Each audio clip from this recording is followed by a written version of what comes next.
बहुत पुरानी बात है। किसी शहर में एक नेक और परोपकारी राजा रहता था। वह हमेशा अपनी प्रजा की भलाई के कार्य करता रहता था, अतः प्रजा उससे बहुत खुश रहती थी। राजा में एक गुण और भी था। वह बुद्धिमान, ज्ञानी और साधु पुरुषों का बड़ा सम्मान करता था और उनकी सुख सुविधाओं का पूरा ध्यान रखता था। उसके राज्य में बहुत बड़ा जंगल भी था। इस जंगल में अनेक ऋषि मुनियों के आश्रम भी थे। यह ऋषि मुनि राज्य के सच्चे हितैषी भी थे। यह लोग राज परिवार के साथ ही प्रजाजनों के होनहार बच्चों को अपने आश्रम में रखकर शिक्षा देते थे और शेष समय में तप करते थे। सभी ऋषि मुनि राजा से बहुत प्रसन्न रहते और ईश्वर से प्रार्थना करते थे कि नेक राजा और उसका राज्य सभी प्रकार के दवी प्रकोप से बचा रहे। राजा के पड़ोस में भी एक राज्य था। उस राज्य का राजा बहुत दुष्ट, चालाक और अत्याचारी था। वह अपनी प्रजा को तरह तरह से सताया करता था। महामारी, अकाल, बाढ़ जैसी विपद आपदाओं के समय प्रजा की सहायता करना तो दूर की बात, वह उनसे पूरा लगान वसूल करता था और न दे पाने की स्थिति में कारागार से मारता था। एक बार दुष्ट राजा ने नेक राजा के राज्य पर आक्रमण करने का विचार भी बनाया, लेकिन वह इसके लिए हिम्मत नहीं जुटा पाया। दुष्ट राजा की प्रजा उससे डरती अवश्य थी, लेकिन मन ही मन उससे घृणा करती थी। उसके राज्य के कर्मचारी और सैनिक भी विश्वास के नहीं थे। अतः दुष्ट राजा ने नेक राजा पर आक्रमण करने का विचार अपने मन से कभी नहीं निकाल सका। इसके लिए उसे एक अवसर की प्रतीक्षा थी। इधर नेक राजा बहुत बूढ़ा हो गया था। उसे राजकाज नहीं संभलता था। नेक राजा को एक बेटा था। राजकुमार अपने पिता के समान एक और परोपकारी था। उसकी आयु 20 वर्ष की हो चुकी थी। उसने ने अपने राज्य के ज्ञानी ऋषियों मुनियों से सभी प्रकार की विद्याओं सीख ली थी और राज्य के सभी कार्य कुशलता पूर्वक करने योग्य हो गया था। एक बार नेक राजा बीमार पड़ा। उसकी बीमारी बहुत गंभीर थी, अतः उसके बचने की कोई आशा नहीं थी। राज्य भर के हकीमों और वैद्य ने उसे देखा और उसका इलाज किया, किंतु सफलता नहीं मिली और एक दिन उसकी मृत्यु हो गई। नेक राजा के मरने के बाद उसके बेटे को राजा बनाया गया। नया राजा सभी प्रकार से नेक, परोपकारी और प्रजा का हितैषी था, अतः किसी को कोई परेशानी नहीं हुई और राज्य का कार्य पहले की ही तरह आराम से चलता रहा। नए राजा का अभी तक विवाह नहीं हुआ था। नेक राजा ने सोचा था कि वह राजकुमार की शिक्षा पूरी होते ही किसी अच्छी, सुंदर, सुशील राजकुमारी से उसका विवाह कर देगा और उसे राजकाज सौंप देगा। किंतु राजकुमार की शिक्षा पूरी होते ही वह गंभीर से बीमार हो गया और मर गया। राजकुमार की माँ बहुत सीधी और सरल थी, फिर भी उसने राज्य के कर्मचारियों की सहायता से राजकुमार के लिए राजकुमारी की खोज आरंभ कर दी। दुष्ट राजा को भी यह समाचार मिल गया कि नेक राजा के विवाह के लिए एक राजकुमारी की खोज की जा रही है। वह ऐसे ही अवसर की प्रतीक्षा में था। उसे एक बेटी थी। दुष्ट राजा ने अपनी बेटी और नए राजा के विषय में बड़ी देर तक सोच विचार किया और फिर एक भयानक निर्णय लिया। अपनी बेटी को विषकन्या बनाने का निर्णय। दुष्ट राजा ने अपना निर्णय किसी को नहीं बताया। उसने यह बात अपनी रानी और राजकुमारी को भी नहीं बताई। दुष्ट राजा ने अपने एक विश्वास पात्र गुप्तचर को बुलाया और उसके साथ गुप्तचर विभाग के प्रमुख के पास आ गया। राजा के गुप्तचर विभाग का प्रमुख एक वृद्ध आदमी था। वह नगर के बाहर जंगल में एक खंडहर के नीचे बने शानदार तहखाने में रहता था। इस घर और इसके नीचे बने तहखाने की जानकारी दुष्ट राजा और उसके कुछ विश्वास पात्र लोगों को छोड़कर किसी को भी नहीं थी। पूरे राज्य में इस घर को अभिशप्त समझा जाता था। लोगों ने घर की ओर जाना छोड़ दिया था। दुष्ट राजा ने घर के नीचे बने तहखाने में पहुंचकर वृद्ध आदमी से बात की।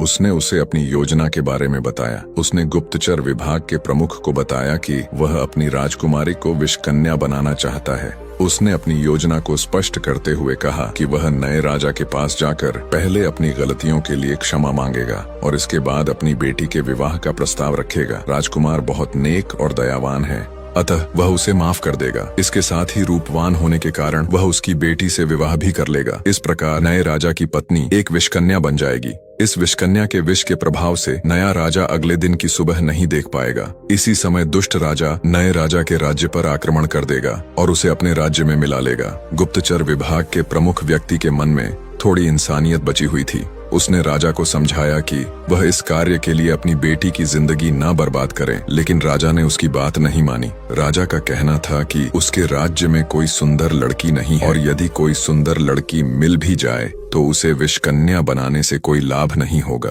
क्योंकि नया राजा किसी राजकुमारी से विवाह करेगा, साधारण घर की लड़की से नहीं। गुप्तचर विभाग के प्रमुख ने राजा को अनेक सुझाव दिए, लेकिन राजा ने उसका एक भी सुझाव नहीं माना और अपनी जीत पर अड़ा रहा। अंत में विवश होकर वृद्ध गुप्तचर प्रमुख राजकुमारी को विषकन्या बनाने के लिए तैयार हो गया। दुष्ट राजा खुश हो गया और अपने महल वापस आ गया। दुष्ट राजा ने अगले दिन अर्धरात्रि के समय अपनी बेटी को बुलाया और उसे अपने साथ चलने को कहा। उसने राजकुमारी को केवल इतना बताया कि उसे एक गुप्त स्थान पर ले जाया जा रहा है, जहां उसे कुछ समय तक रह होगा। यहाँ उसका एक विशेष ढंग से उपचार किया जाएगा। इससे उसके रूप में निखार आ जाएगा और वह अधिक सुंदर हो जाएगी। बेचारी राजकुमारी सुंदरता बढ़ाने के चक्कर में दुष्ट राजा की बातों में आ गई और उसके साथ महल के एक गुप्त मार्ग से चल पड़ी। इस समय दुष्ट राजा और राजकुमारी के साथ कोई सैनिक अथवा गुप्तचर नहीं था। दुष्ट राजा अपने घोड़े को रात के अंधेरे में बड़ी तेजी से दौड़ा रहा था। उसके पीछे उसकी बेटी बैठी थी। दुष्ट राजा ने नगर की सीमा पार की और जंगल में आ गया। वह कुछ समय तक एक जंगली रास्ते पर आगे बढ़ता गया और इसके बाद उस तक पहुंचा जहां प्रधान गुप्तचर रहता था। प्रधान गुप्तचर को दुष्ट राजा की योजना की जानकारी थी। वह पहले से ही उसकी प्रतीक्षा कर रहा था। उसने दुष्ट राजा का स्वागत किया और राजकुमारी सहित उसे खंडार के नीचे बने तहखाने में ले गया। राजकुमारी बहुत भयभीत थी। वह दुष्ट राजा से बहुत डरती थी, अतः कुछ भी पूछने का साहस नहीं कर पा रही थी। दुष्ट राजा ने प्रधान गुप्तचर को अलग ले जाकर उससे कुछ बात की और फिर राजकुमारी को वहीं छोड़कर महल लौट गया। वृद्ध गुप्तचर ने राजकुमारी के साथ अपनी बेटी जैसा व्यवहार किया। उसने उसे थोड़ा बहुत खाने के लिए दिया और फिर विशेष रूप से तैयार किए गए एक कक्ष में उसे सुला दिया। अगले दिन से राजकुमारी को विषकन्या बनाने का काम आरंभ हो गया। उसे सबसे पहले साधारण प्रकार के विष दिए गए। इसके बाद धीरे धीरे तेज असर वाले विष दिए जाने लगे और इनकी मात्रा भी बढ़ती गई। राजकुमारी को आरंभ में विष लेने के बाद बड़ी बेचैनी होती थी। उसके शरीर में आग सी पैदा हो जाती थी और उसे लगता था कि उसका सिर फट जाएगा। कई बार तो उसे विष देने के बाद उल्टियां भी हुई, लेकिन धीरे धीरे सब सामान्य होता गया। कुछ समय बाद विष लेना राजकुमारी की आदत बन गई। उसे विष मिलने में थोड़ा सा भी विलंब हो जाता तो वह बेचैन हो उठती। यह सब लगभग 8 महीने तक चलता रहा। इसके बाद विषकन्या तैयार करने का दूसरा चरण आरंभ हुआ। राजकुमारी के लिए खतरनाक घातक विष वाले नाग सांप मंगवाए गए तथा उनका विष निकालकर उसे दिया जाने लगा। यह क्रम लगभग 2 महीने तक चला।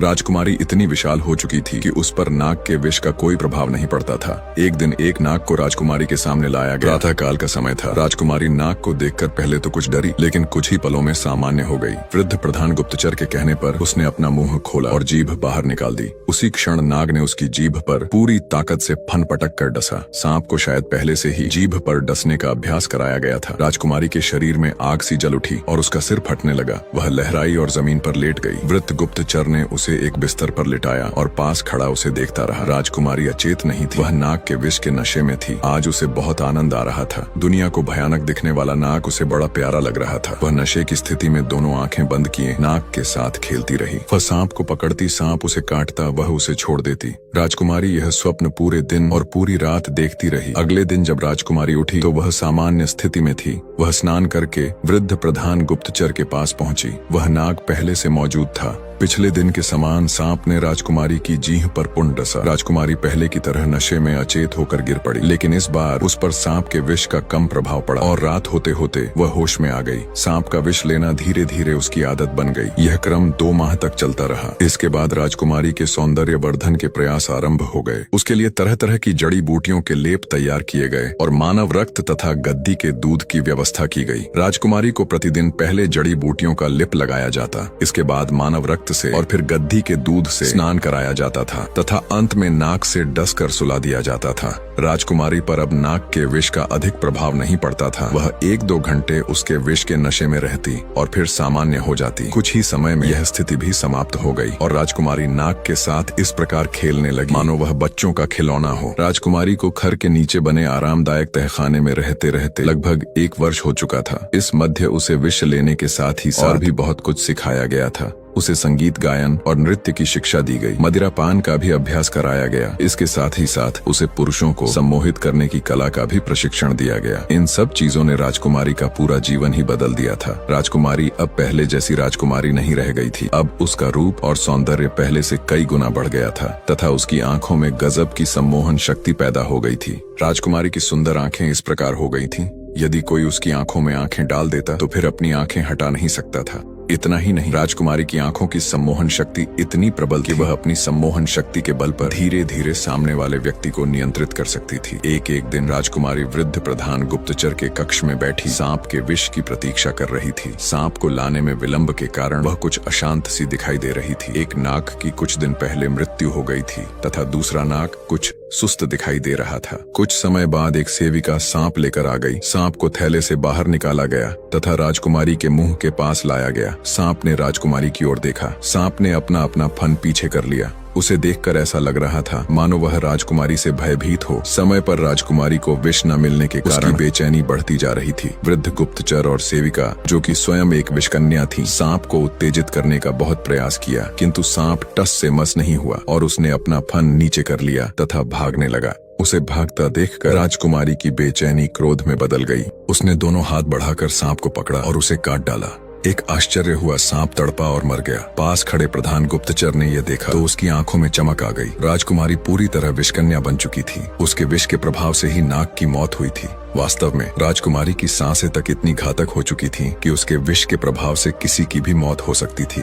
प्रधान गुप्तचर ने यह शुभ समाचार दुष्ट राजा के पास भेज दिया। दुष्ट राजा ने जब यह सुखद समाचार सुना कि उसकी बेटी सफल विषकन्या बन गई है तो वह बहुत खुश हुआ। उसने समय बिल्कुल नष्ट नहीं किया और अगले दिन मध्य रात्रि के समय प्रधान गुप्तचर के पास जाकर राजकुमारी को महल में ले आया। उसने एक दिन पहले ही राजकुमारी के महल में बड़े ही गुप्त ढंग से 1 दर्जन नाग, सांपों तथा अन्य आवश्यक चीजों की व्यवस्था कर दी थी। दुष्ट राजा ने विषकन्या बनी राजकुमारी के विषय में किसी को नहीं बताया था, अतः राजकुमारी से किसी को भी मिलने नहीं दिया गया। अभी तक ने रानी अपनी बेटी परिवार से सभी लोगों को यह बता रखा था कि राजकुमारी कुछ विशेष प्रकार के प्रशिक्षण लेने हेतु 1 वर्ष के लिए दूर देश गई हुई है। अब राजकुमारी के आ जाने के बाद उसी से मिलने पर लगे प्रतिबंध से राजकुमारी की असलियत कभी भी खुल सकती थी। दुष्ट राजा की तक योजना का भांडाफोड़ हो सकता था। अतः दुष्ट राजा ने शीघ्र ही राजकुमारी का विवाह करने का निश्चय किया। दुष्ट राजा ने अपने विश्वास पात्र महामंत्री और सेनापति को बुलाया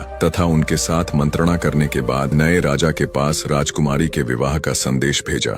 नया राजा अपने पिता के समान बड़ा नेक और सहृदय था। उसने दुष्ट राजा के महामंत्री और सेनापति का स्वागत किया और विवाह प्रस्ताव पर चर्चा हेतु अपने राज्य के महामंत्री, सेनापति, राजपुरोहित तथा गणमान्य नागरिकों को आमंत्रित किया। सभी ने दुष्ट राजा की राजकुमारी के साथ विवाह के विषय को बड़ गंभीरता से लिया और इस पर खुलकर अपने मन की बात कही। इसमें 2 प्रकार के मत थे। कुछ लोगों का विचार था कि दुष्ट राजा बहुत चालाक और मक्कार है, इस विवाह के पीछे निश्चित रूप से उसकी कोई चाल होगी, अतः इस विवाह से इनकार कर देना चाहिए। दूसरी तरफ कुछ लोगों का मत था कि राजकुमारी बहुत सुंदर है तथा विवाह से 2 शत्रु राज्य एक दूसरे के रिश्तेदार बन जाएंगे, अतः यह विवाह अवश्य किया जाना चाहिए। नया राजा नेक और सहृदय था, किंतु उसके पास अनुभव की कमी थी, अतः वह कुछ भी तय नहीं कर पा रहा था। अंत में यह निर्णय किया गया कि पहले रानी दुष्ट राजा के पास जाएगी और राजकुमारी से स्वयं मिलेगी। इसके बाद विवाह के संबंध में विचार किया जाएगा। नए राजा ने दुष्ट राजा के महामंत्री और सेनापति को इस निर्णय से अवगत करा दिया और उन्हें सम्मान के साथ विदा कर दिया। दुष्ट राजा को नए राजा का यह निर्णय अच्छा लगा। उसे राजकुमारी के गुणों के विषय में प्रधान गुप्तचर ने सब बता दिया था, अतः दुष्ट राजा अपनी बेटी को नए राजा की रानी माँ को दिखाने के लिए तैयार हो गया। उसने राजकुमारी के महल के पीछे के बाग को बहुत अच्छी तरह साफ कराया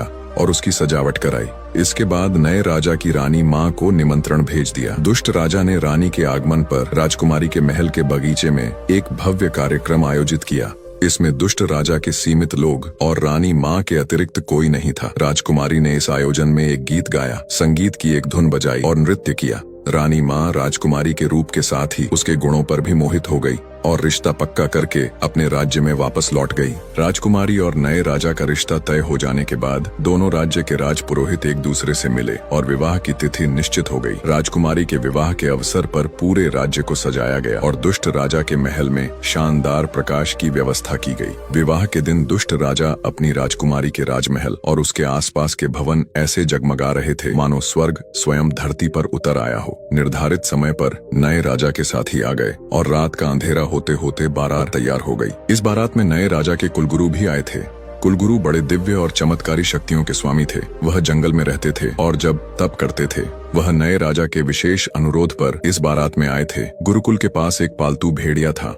वह भेड़िया उनके साथ हमेशा रहता था। इस बारात में भी कुल गुरु का भेड़िया उनके साथ आया था। नए राजा की बारात बड़ी शानदार थी। आगे आगे नया राजा घोड़ी पर सवार था और उसके पीछे गुलाबी पगड़ी पहने सजे धजे बाराती थे। दुष्ट राजा ने बाराती का बड़े प्रसन्न मन से स्वागत किया। आज वह बहुत खुश था। उसके मन की मुराद पूरी होने वाली थी। बारात के स्वागत सत्कार की व्यवस्था राजकुमारी के महल के बगीचे में की गई थी। यहाँ एक शानदार मंडप सजाया गया था। बारात के स्वागत सत्कार के बाद एक खुले मंच पर नए राजा राजा को बिठाया गया। इसी समय वरमाला लिए हुए राजकुमारी आ गई और दूल्हा बने नए राजा की ओर धीरे धीरे बढ़ने लगी। नए राजा के पास उसके कुलगुरु अपने भेड़िए के साथ खड़े थे, जो बड़े ध्यान से राजकुमारी की ओर देख रहे थे। राजकुमारी दृष्टि नीचे किए हुए थी, अतः कुलगुरु कुछ समझ नहीं पा रहे थे, किंतु उन्हें राजकुमारी कुछ असामान्य दिखाई दे रही थी। उसी समय राजकुमारी ने दृष्टि ऊपर की। वह नए राजा को देखना चाहती थी, किंतु उसकी दृष्टि नए राजा के स्थान पर कुलगुरु से जा टकराई। राजकुमारी की दृष्टि मिलते ही कुलगुरु की समझ में सब कुछ आ गया।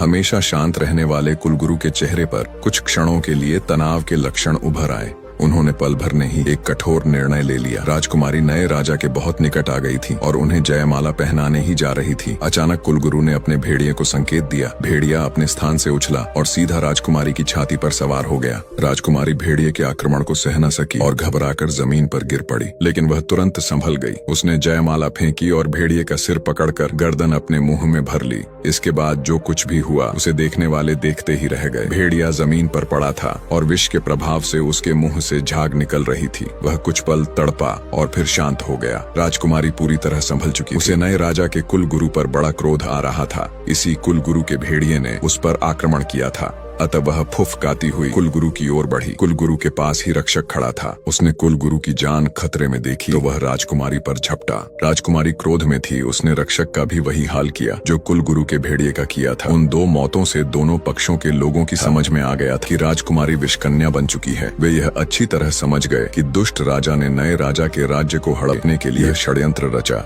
इधर राजकुमारी का क्रोध 7वें आसमान पर पहुंच चुका था। उसने मुस्कुराते हुए कुलगुरु की ओर देखा और उनकी ओर झपटी। तभी कुलगुरु का दाहिना हाथ ऊपर उठा और वह कुछ बुदबुदा आए। अचानक फिर एक चमत्कार हुआ और राजकुमारी झाड़ी जैसे एक छोटे से पौधे में बदल गई। इस पौधे पर सुंदर फूल खिले हुए थे। दुष्ट राजा और उसके साथियों ने राजकुमारी की यह हालत देखी तो उन्होंने रौद्र रूप धारण करके कुलगुरु पर आक्रमण कर दिया। कुलगुरु अभी भी शांत खड़े मुस्कुरा रहे थे। उन्होंने अपनी दिव्य शक्ति से दुष्ट राजा और उसके साथियों को कांटेदार बबूल जैसे वृक्ष और झाड़ियों में बदल दिया। इस प्रकार दुष्ट राजा और उसके साथियों का आतंक समाप्त हो गया। उसकी प्रजा ने सुख और चैन की सांस ली और कुलगुरु को प्रणाम करके उनसे अनुरोध किया कि नया राजा उनके राज्य की बागडोर संभाल ले। नया राजा अभी तक कुलगुरु के पास खड़ा विस्मय से सब देख रहा था। उसकी समझ में सब गया था। आज कुलगुरु ने उसके साथ ही उसके राज्य की भी रक्षा की थी।